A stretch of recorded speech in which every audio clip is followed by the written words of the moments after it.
আসসালামু আলাইকুম, সবাই কেমন আছেন? তো আজকে আমি রান্না করতেছি ইলিশ মাছ। তো ইলিশ মাছ দেখতেই পাচ্ছেন। তো ইলিশ মাছ আমি একটু হালকা করে ভেজে নেব। ইলিশ মাছের ভুনা করব। তো হালকা করে একটু ইলিশ মাছ ভাজবো। তো আমার ভাজা শেষ হয়ে গেছে। ওখানে আমি তেল ছিল, ওখানেই আমি পেঁয়াজ দিয়ে দিয়েছি।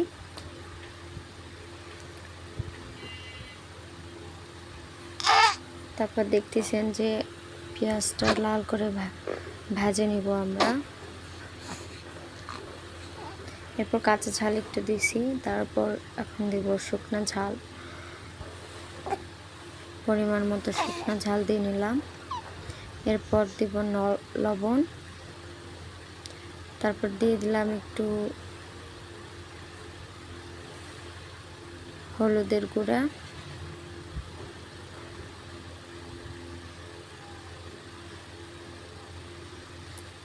তারপর ভালোভাবে নেড়ে নিচ্ছি। তারপর দিলাম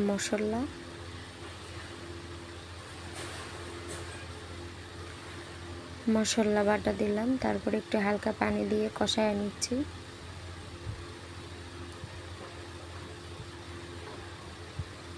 এরপর ভালোভাবে মশলা কষানো হয়ে গেলে মাছ দিয়ে দিব।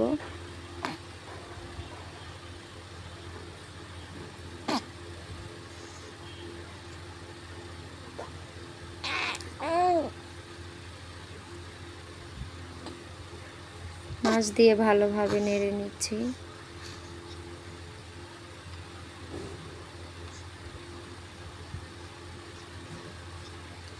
এরপর মাছটা ভালোভাবে কষা নেওয়ার পর এখানে দিয়ে দেব পানি।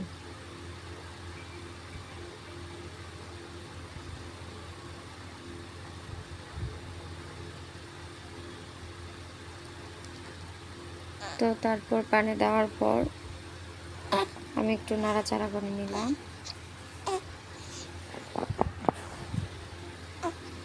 তারপর ঢাকনা দিয়ে ঢেকে দেব।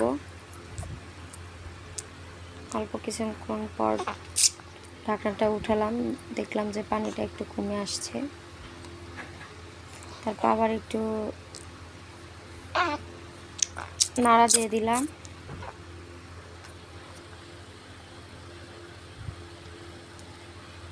তারপর ঢাকনাটা উঠানোর পর দেখলাম যে হয়ে আসছে। জালটা একটু কমে দিলাম। তারপর এখন হয়ে গেছে, আমি বাটিতে তুলতেছি। তো এই ছিল আজকের আমার ইলিশ রান্না ভুনা। তো ভালো লাগলে সবাই কমেন্ট করবেন। ধন্যবাদ।